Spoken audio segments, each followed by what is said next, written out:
تون خدایی ببینید چه اکانت نابیه. من آیدی مستر وانشات رو پیدا کردم از روی یکی از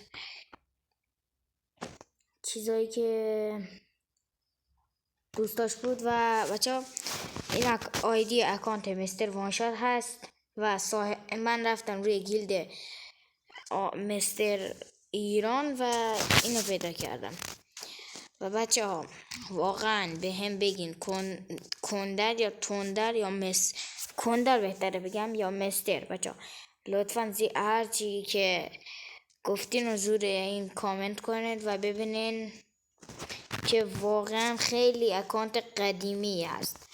بچه ها هر کس طرف مستر وانشات هست برای من یه لایک و ساب کنه.